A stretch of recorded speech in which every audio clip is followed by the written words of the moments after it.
আমার চিৎকার ড্রয়িং রুমের দেয়ালে বাড়ি খেয়ে ফিরে এলো। তুই ভয় পেলে পুলিশকে ফোন করতি, তোর বাড়ির গার্ডকে ডাকতি। সাইমনকে 28টা কল করার কোনো যৌক্তিকতা নেই। আর সাইমনকে যদি ভাইয়াই ভাবিস, তবে ফোন ধরার আগে ওপাশ থেকে হ্যালো সাইমন বলে ওইভাবে অধিকার খাটিয়ে কথা বলতি না। রাফিয়া এবার আর কোনো অজুহাত দেওয়ার চেষ্টা করলো না। ওপাশ থেকে ঠান্ডা গলায় বলল, অনন্যা, তুই যা ভাবছিস তা নয়। তুই শুধু শুধু একটা সিন ক্রিয়েট করছিস।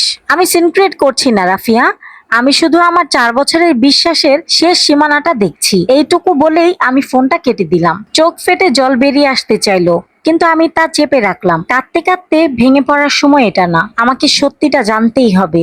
সাইমন আর রাফিয়া আমার জীবনের সবচেয়ে বিশ্বাসের দুইটা মানুষ। সত্যিই কি ওরা আমাকে জীবন্ত কবর দেওয়ার আয়োজন করছে? বিকেলের দিকে সাইমন যখন অফিস থেকে ফিরলো, ওর হাতে একটা শপিং ব্যাগ। আমার পছন্দের ধানমন্ডি সেই বিখ্যাত পেস্ট্রির দোকান থেকে কেক এনেছে। আমার রাগ ভাঙানোর এই সস্তা চেষ্টা দেখে আমার গায়ে ঘেন্না ধরে গেল। আমি সোফা থেকে উঠে ওর মুখোমুখি হয়ে দাঁড়ালাম। কোনো ভনিতা না করে বললাম, সাইমন, চিটাগাং এর টিকিট কেটেছি। আমার শরীরটা ভালো না, ওখানে কয়েকদিন থাকবো। সাইমনের চোখে এক পলকের জন্য স্বস্তির আভাস ফুটে উঠলো। ও সেটা আড়াল করতে পারলো না। হাসি মুখে বলল, আচ্ছা ভালোই তো, ঘুরে এসো, তোমারও একটু চেঞ্জ দরকার। আমি মনে মনে হাসলাম। এই স্বস্তিটাই আমি ওকে দিতে চেয়েছিলাম, কারণ আমি চিটাগাং যাচ্ছি না। আমি দেখতে চাই আমি বাসা থেকে বের হওয়ার পরে সাইমন আর রাফিয়ার আসল রূপটা কেমন করে বেরিয়ে আসে। লাগেজটা হাতে নিয়ে যখন ফ্ল্যাটের দরজার সামনে দাঁড়ালাম, সাইমন আমার কপালে একটা হালকা চুমু খেলো। ওর চোখে মুখে এক অদ্ভুত মায়াবী বিদায়ের অভিনয়। পৌঁছেই ফোন দিও অনন্যা।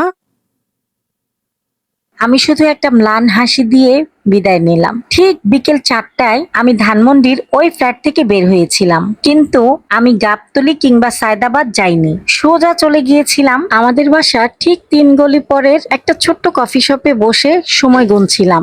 ঘড়ির কাঁটা যখন রাত 8টা ছিল, তখন আমি একটা ওভারডিকে আবার আমার নিজের বাসার উদ্দেশ্যে রওনা হলাম। আমার কাছে একটা অতিরিক্ত চাবি সবসময় থাকে। সাইমন ভেবেছে আমি এখন ঢাকা চট্টগ্রাম হাইওয়েতে বাসের সিটে ঘুমাচ্ছি। ও ধারণাও করতে পারেনি যে ওর সাজানো বিশ্বাসের তাসের ঘরটা ভাঙার জন্য আমি ঠিক দরজার ওপাশেই দাঁড়িয়ে আছি। লিফটের 4 নম্বর বোতামটা চেপে যখন আমাদের ফ্লোরে নামলাম, করিডোরটা একদম নিস্তব্ধ। আমি খুব সাবধানে কোনো শব্দ না করে চাবিটা তালার ভেতর ঢোকালাম। হাতটা সামান্য কাঁপছিল, কিন্তু মনের ভেতরের খুব জেদ আমাকে শক্ত করে রাখলো। খুব ধীরে নিঃশব্দে দরজাটা খুললাম। ড্রয়িং রুমের লাইটগুলো নেভানো, শুধু ভেতরের বেডরুম থেকে মৃদু আলোর একটা রেখা ড্রয়িং রুমের মেঝেতে এসে পড়েছে। সেই সঙ্গে ভেসে আসছে একটা চেনা হাসির শব্দ, যে হাসিটা আমি 4 বছর ধরে ভালোবেসে এসেছি, আর যে হাসিটা আমার স্কুল জীবনের অজস্র স্মৃতির অংশ। আমি পা টিপে টিপে শোবার ঘরের দরজার সামনে গিয়ে দাঁড়ালাম। দরজাটা পুরো আটকানো ছিল না, সামান্য ফাঁক ছিল। ভেতরের দৃশ্যটা দেখে আমার পুরো শরীর যেন এক মুহূর্তে বরফ হয়ে গেল। সাইমন বিছানায় আধশোয়া হয়ে আছে, আর ওর বুকের উপর মাথা রেখে শুয়ে আছে রাফিয়া। রাফিয়ার গায়ে আমার একটা সুতি শাড়ি, যেটা আমি গত ঈদে কিনেছিলাম। সাইমন ওর চুলে বিলি কেটে দিতে দিতে বলছিল, অনন্যাকে চিটাগাং পাঠিয়ে ভালোই হলো, অন্তত আগামী 4-5 দিন আমাদের আর কোনো লুকোচুরি করতে হবে না। রাফিয়া আলতো করে সাইমনের গালে হাত দিয়ে বলল, কিন্তু অনন্যা যেভাবে কাল জেরা করছিল, আমার তো ভয়ই লেগে গিয়েছিল। মেয়েটা দিন দিন খুব সন্দেহপ্রবণ হয়ে উঠেছে।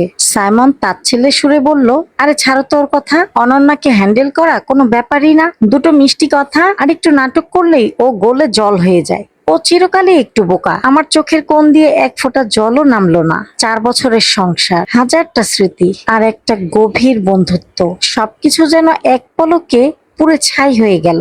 আমার বুকের ভেতর যে কান্নাটা দলা পাকিয়ে আসছিল, সেটাকে জোর করে চেপে আমি পকেট থেকে ফোনটা বের করলাম। ক্যামেরাটা অন করে ভিডিও রেকর্ডিং চালু করলাম। তারপর দরজাটা এক ঝটকায় পুরো খুলে ভেতরে ঢুকে লাইটের মেন সুইচটা অন করে দিলাম। হঠাৎ তীব্র আলোয় দুজনেই চমকে উঠে ছিটকে আলাদা হয়ে গেল। সাইমন বিছানা থেকে প্রায় লাফিয়ে উঠল। ওর মুখের সমস্ত রক্ত যেন এক মুহূর্তে শুকিয়ে গেল। রাফিয়া অপ্রস্তুত হয়ে শাড়ির আঁচল টানতে টানতে বিছানার এক কোণে কুঁকড়ে গেল। অনন্যা, তুমি তুমি তো চিটাগাং। সাইমনের গলা কাঁপছিল। ও তোতলাতে শুরু করলো। আমি কোনো কথা না বলে ফোনটা ওদের দিকে তাক করে রাখলাম। ভিডিও রেকর্ডিং চলছেই। অনন্যা প্লিজ, তুই যা দেখছিস তা না। আমি আসলে রাফিয়া কেঁদে ফেলার ভান করে এগিয়ে আসতে চাইলো। খবরদার রাফিয়া, এক পাও এগুবি না। আমার কণ্ঠস্বর এতটাই ঠান্ডা আর ধারালো ছিল যে ও থমকে দাঁড়িয়ে গেল।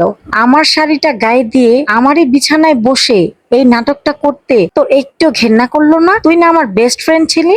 সাইমন এবার নিজেকে সামনে নেওয়ার চেষ্টা করে বলল, অনন্যা, মাথা ঠান্ডা করো। আমি স্বীকার করছি আমাদের ভুল হয়েছে, কিন্তু প্লিজ ফোনটা নামাও, আমরা বসে কথা বলতে পারি। কথা বলার আর কিছুই নেই সাইমন। আমি ভিডিওটা বন্ধ করে ফোনটা ব্যাগে রাখলাম।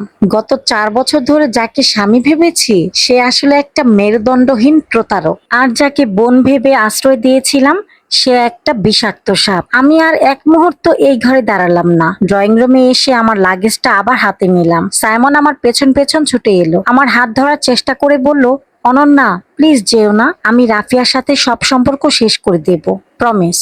আমি ওর দিকে ঘুরে তাকালাম। আমার চোখে তখন আর কান্না ছিল না, ছিল শুধু তীব্র ঘৃণা। যে মানুষটা আমার অনুপস্থিতিতে কয়েক ঘন্টার মধ্যেই আরেকটা মেয়েকে আমার বিছানায় নিয়ে আসতে পারে, তার কোনো প্রমিসেরই আর কোনো মূল্য নেই। আমি শান্ত গলায় বললাম, এই ভিডিওটা খুব জলদি আমাদের ডিভোর্সের নোটিশের সাথে তোমার আর রাফিয়ার পরিবারের কাছেও পৌঁছে যাবে। ঢাকার এই ফ্ল্যাটটা আমার বাবার টাকায় কেনা সাইমন। আমি কালই আমার আইনজীবীকে পাঠাচ্ছি। আগামীকাল সকালের মধ্যেই যেন তোমাকে আর তোমার এই সস্তা নারীকে এখানে না দেখি। দরজাটা জোরে টেনে আমি বের হয়ে এলাম। লিফটে যখন নিচে নামছিলাম তখন বাইরের ঠান্ডা হাওয়াটা আমার মুখে এসে লাগলো। আমার বুকটা হালকা লাগছিল।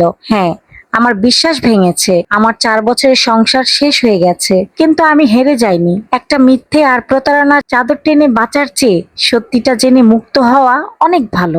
জীবনের এই অন্ধকার অধ্যায়টা আমি আজ রাতেই পেছনে ফেলে এলাম এক নতুন ভোরের সন্ধানে। ধন্যবাদ সবাইকে গল্পটা শোনার জন্য। গল্পটা কেমন লাগলো অবশ্যই জানাবেন, আর এই ধরনের সুন্দর সুন্দর গল্প পেতে অবশ্যই আমার পেজটা ফলো দিয়ে আমার পাশেই থাকবেন। আর এই গল্পের প্রথম পর্বটা আমি এই ভিডিওর কমেন্টে পিন করে দিব।